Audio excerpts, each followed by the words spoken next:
한국에서 캐나다에서 좀 오래 살았거든요. 그래서 사실은 한국말보다는 영어가 좀 더 편해서 말을 좀 버벅거리더라도 이해 부탁드리겠습니다. 방금 그 감자 박사 선생님께서 너무 좀 겹치는 내용이 있어서 제가 좀 여러분한테 내용이 좀 지금 아이들과 관련된 거에 대해서 더 자세하게 좀 설명을 시간을 분비해서 설명을 드리도록 하겠습니다. 아시다시피 이 글리포세이트는 라운드업의 가장 이제 주 성분인 제초제인데요. 제가 이 타임테이블을 통해서 몇 가지 이 글리포세이트를 좀 더 설명을 드리겠습니다. 이게 1950년도 때 시작이 돼서 글리포세이트는 이 헨리 말틴이라는 그 화학자로 인해서 개발이 된 성분인데요. 처음에 이 성분은 지금 파이프를 청소하는 세제로 활용이 됐습니다. 왜냐하면은 이 글리포세이트의 특징은 이 중금속이나 미너럴을 킬레이션을 시킬 수가 있거든요.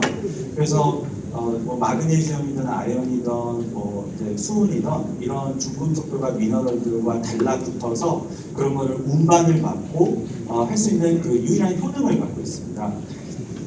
그런데 이제 1976년이 이거 여기 안 나와 있습니다. 죄송합니다. 네.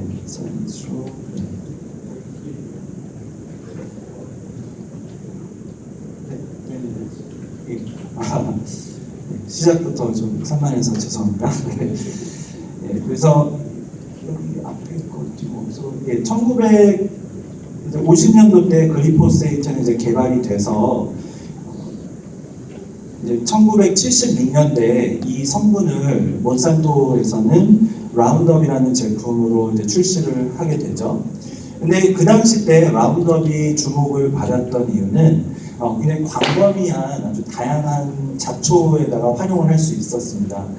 그 이유는 방금 말씀드린 것처럼 그 킬레이션 효능이 있기 때문에 만약에 식물이 자라는 과정에서 어떤 백테리아의 그 저항성을 가지고 있으려면은 아연이 필요하고 얘가 성장을 하려면은 또 마그네슘이 필요하고 근데 그런 미너럴들이 다 이제 움켜쥐어지고 이제 마비가 됐을 경우에는 이게 자라지 못하게 되는 거죠. 그래서 농사 짓는 분들한테는 굉장히 어떤 잡초를 갖다가 죽이는 데마다 각자 다른 성분을 쓰지 않고 그냥 이 라운드업 하나만으로 통일을 할 수 있었기 때문에 굉장히 간편한 제초제였죠. 근데 이제 1996년이 돼서 몬산토에서는 이제 GMO 콩과 옥수수를 개발을 해서 판매를 하는데요.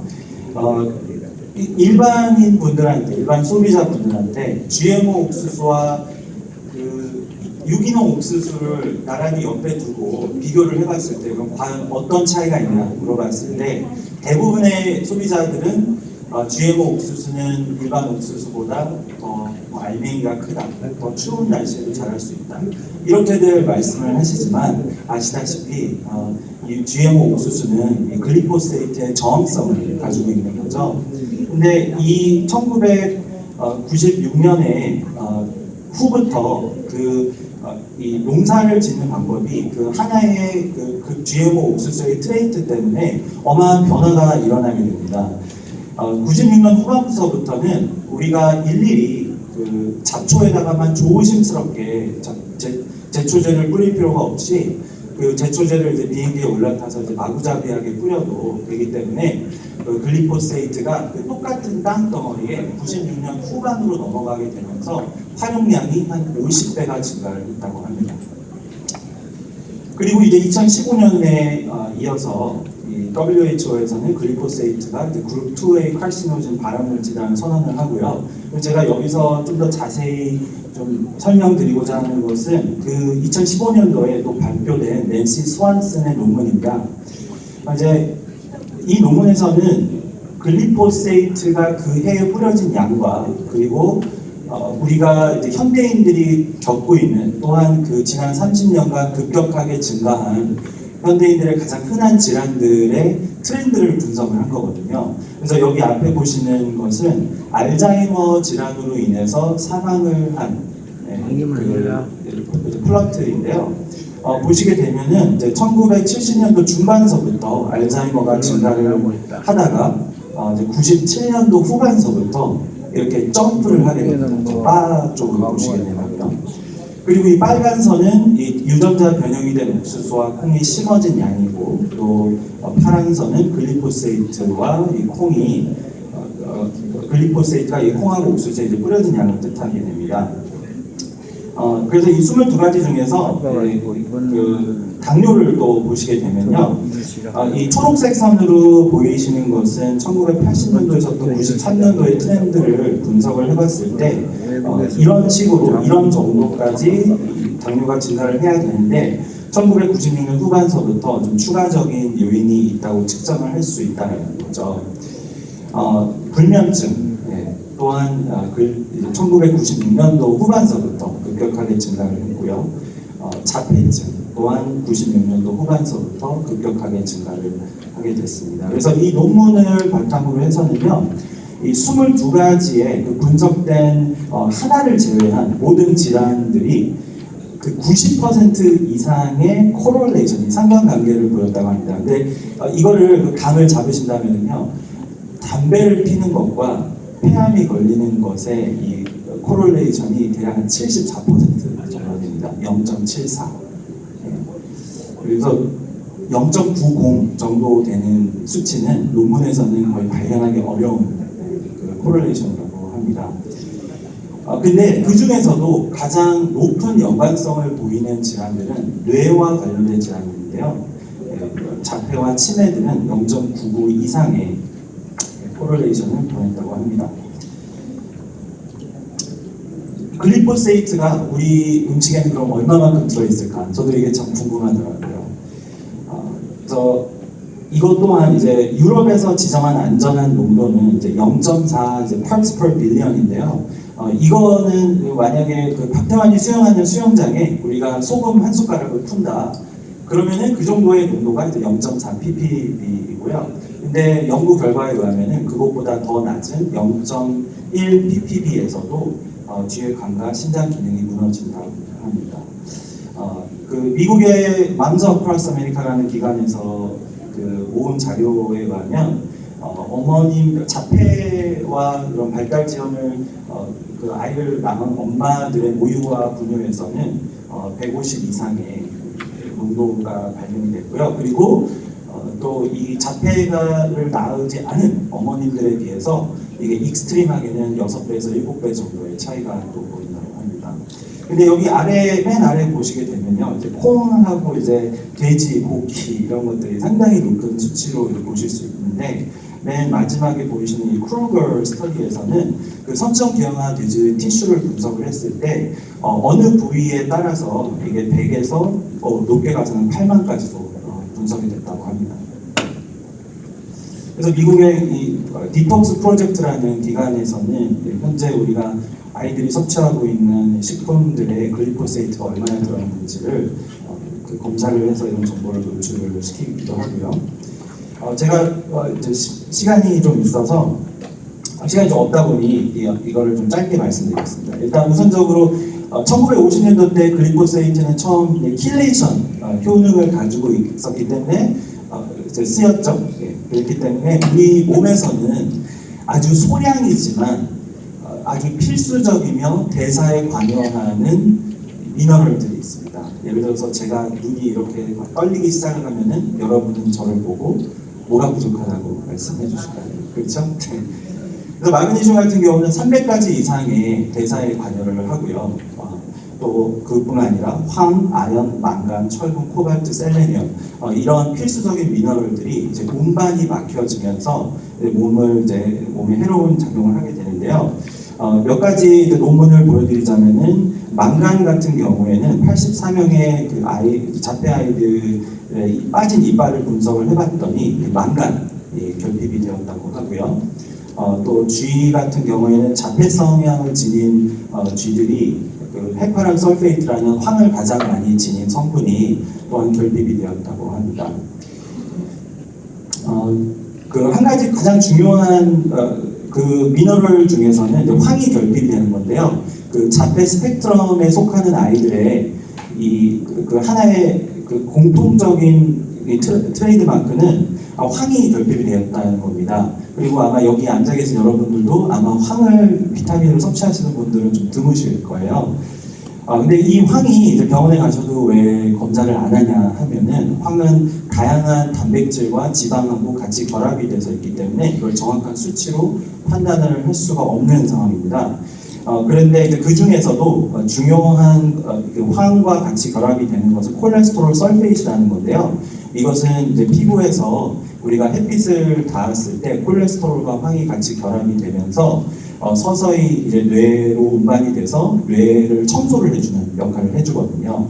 그러니까 한마디로 우리의 뇌에서 이제 불필요한 단백질이나 이제 해독 물질들이 쌓였을 때 이 콜레스테롤 설페이트가 결핍이 되었을 때는 그런 단백질들이 지속적으로 쌓인다는 거죠. 대표적인 게 그 알츠하이머로서 그 아밀로이드 베이타 플라크 같은 단백질들이 쌓일 수도 있고요. 그래서 이 두 번째 이 글리포세이트가 이제 몸에 해로운 원인은요, 항생제로 작용을 한다는 겁니다. 아까 말씀드렸듯이 이 글리포세이트는 킬레이션, 이 미너럴을 갖다가 움켜쥐거든요. 근데 우리의 장에 있는 미생물균들 또한 뭐 망간이든 다양한 미너럴들을 활용을 하는데 그 중에서 이 글리포세이트가 선택적으로 죽이는 균은 그 균이 바로 우리가 채소를 먹었을 때 그 섬유질을 활용을 해서 역으로 엽산, B12, 또 그 타이로신하고 뭐 페니랄란이라는 그 도파민하고 트립토펜이 결고되는 그런 신경전 필수적인 발달의 필수적인 신경 전달 물질을 생산하는 그런 유익균들을 죽이게 됩니다. 글리포세이트는. 그래서 장의 환경이 안 좋아졌을 때는 장에 있는 유해균이 늘어나게 되면서 그 친구들이 또 뿜어내는 독소들이라던가 그런 것들이 장의 병막을 갖다가 또 녹여버리고요. 그러면서 서서히 장의 벽이 틈 사이가 벌어지게 되고 특히 밀가루나 이런 거 섭취가 이제 그런 걸 더 유도하는 성분을 갖고 있고요. 거기에 이어서 이 장에 있는 분해가 되지 않은 단백질들이 장 안쪽으로 이제 혈액 안으로 넘어왔을 때는 면역 반응이 일어나게 되죠. 근데 그 면역 반응이 선택적으로 그 자체의 단백질에만 일어나는 것이 아니라 그 단백질과 동일한 형태의 몸에 있는 단백질을 갖다가 공격을 할 수 있습니다. 이것이 또한 자가 면역이라고 하죠. 그래서 갑상선 기능 저하증 같은 경우에는 우리 갑상선에 있는 단백질과 그 밀가루에 들어있는 글루텐이라는 단백질이 굉장히 비슷하거든요. 그래서 몸이 그거를 구별을 하지 못하고 두 가지를 공격을 동시에 했을 때 여성들이 흔히 겪는 하시모토 갑상 기능 저하증도 유발을 할 수 있다고 합니다. 그리고 이게 만약에 피부로 번졌을 때는 아토피고요. 관절에 번졌을 때는 루마토이드 관절염이고 또 뇌로 번졌을 때는 운동 기능 저하증이라든가 자폐나 발달 질환 이런 쪽으로 이어질 수가 있는 거죠. 네, 그래서 몬산토가 가장 안전하다라고 발표를 처음 했었던 이유 중에 하나는 그 글리포세이트는 시파마이트 회로도라는 그 장의 균들이 그 폴릭 애시드 엽산이며 이런 거를 갖다가 역으로 만드는 회로도는 인간이 없기 때문에 글리포세이트는 안전하다고 처음에 이제 발표를 했죠. 근데 알고 봤더니 우리는 그게 그 회로도가 없지만 장에 있는 미생물균들은 그 회로도를 활용을 해서 뇌를 2차적으로 발달을 한다는 사실이 이제 이어서 뒤늦게 좀 발표가 된 것입니다. 그래서 최근 들어서 이제 문해증 같은 케이스가 많이 나타나죠. 이런 경우에 그 장에 있는 그 선택적인 유익균이 이제 사라졌을 때 시카마이트 회로도가 무너지고 그 엽산이 대뇌 필질 발달을 이제 못 시키는 경우이죠. 아까 그 박사님께서 말씀해 주셨던 그 CYP450 엔자임 이게 대표적으로 우리 몸에 들어있는 해독 효소이거든요. 근데 아이들이 아스피린을 먹으면 이걸 해독을 못한다면은 그것이 결코 우리 몸에 저장을 할 수가 지방으로 이걸 운반을 시켜서 안전하게 그 컴파트멘탈라이즈를 해야 되는데 그것이 지방을 갖다가 거기서 운반을 못했을 때 그 다음으로 지방의 소스는 바로 뇌입니다. 네. 마지막으로 이제 제가 글리포세이트 파괴력으로 남겨드리고 싶은 내용은 이것이 바로 우리 몸 자체가 돼버린다는 것입니다. 우리가 이제 손톱이나 눈이나 뭐 머리카락이나 이런 걸 만들 때는요, 이 22가지의 아미노산을 마치 구슬을 갖다가 어느 순서를 바꿔서 끼면은 이게 손톱이 될 수도 있고 발톱이 될 수도 있고 또 뭐 뼈가 될 수도 있고 그런데요. 그 22가지 중에서 우리가 활용하는 것 중에 하나가 글라이신이라는 아미노산입니다. 그래서 아래에 보시면은 이 글라이신의 모습과 위에 보이시는 글리포세이트의 아미노산 모습과 굉장히 좀 비슷하죠. 실은 차이는 맨 끝에 그 파스페이트 그룹이라는 성분이 이제 달려있는 꼬리가 하나 더 달려있는 것 차이뿐이거든요. 그런데 이 다양한 질환들을 보게 됐을 때는 예를 들어서 다발성 경화증 같은 경우 그 신경의 그 엑손 사다리 같은 그런 그 신경 그 신호를 갖다가 전달하는 그 다리를 감싸고 있는 마이올린이라는 구조가 있는데요. 이 구조는 프롤린이라는 아미노산을 많이 활용을 하는데 알고 봤더니 우리 그 환경에서 아제라는 그 프롤린과 굉장히 비슷한 성분이 있습니다. 근데 그 성분이 또 어디 근처에 있냐? 사탕 사업을 하는 쪽에 이제 사탕에 많이 들어있는 거, 사탕 수수나. 그래서 알고 봤더니 다발성 경화증의 그 이제 에피데미올로지를 보게 됐을 때는 그 사탕무 농업지역 근처에서 일하는 분들이 다발성 경화증이 더 많이 나타난다는 것입니다. 그래서 제가 이거를 예를 들어드리는 이유는 우리가 몸이 이렇게 구슬을 갖다가 끼워서 단백질을 만들고 할 때 이 과정이 완벽한 것이 아니라 실제로 우리 거기상에서 이제 오류가 생기고 우리가 써야 되지 않은 단백질, 그 아미노산을 갖다가 오편입을 할 수 있다는 거거든요. 근데 이 글리포세이트라는 것은 우리 그 글라이신을 대신해서 들어갔을 때 다양한 질환들을 일으킬 수가 있습니다. 예를 들어서 제가 당뇨를 갖다가 예를 하나만 들어드릴게요. 당뇨 같은 경우는 인슐린의 저항성이 이제 특징이거든요. 그래서 우리가 밥을 먹었을 때 그 당이 이제 분해가 돼서 그 혈액에서 이제 맴돌고 있으면은 인슐린이라는 그 호르몬이 이제 췌장에서 분비가 돼서 그 인슐린 그 수용체에 이렇게 와서 이 세포의 문을 열어줘서 당이 이렇게 들어올 수 있게끔 그 메커니즘을 통해서 우리가 그 당을 갖다가 이제 세포 안으로 저장을 하게 돼야 되는데요.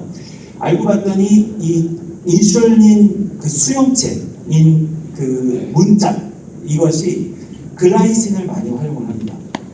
그래서 우리가 지속적으로 글리포세이트 섭취를 했을 때 그 인슐린의 수용체가 불량품으로 만들어지기 때문에 인슐린이 와서 닿아도 그 신호를 받고 그 세포의 당을 들어올 수 있게끔 문을 열어주는 역할을 이제 못한다는 내용이죠. 그래서 이 내용은 이제 미국의 앤토니 샘슬과 스테파니 세네프 MIT 교수 이제 그 논문이 글라이포세이트 Pathway to Modern Disease라는 편에서 나오는 내용입니다. 알츠하이머 같은 경우도 이제 아주 대표적인 경우입니다. 알츠하이머도 가장 불필요하게 만들어지는 단백질이 아밀로이드 베이타 플라크인데요. 거기 안에서도 이제 글라이신 레지듀가 많이 발견이 된다고 합니다.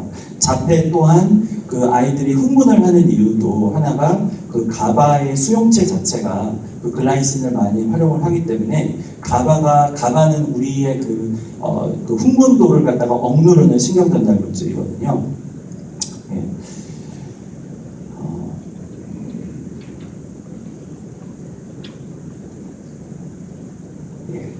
시간상 여기까지만 하겠습니다. 네, 감사합니다.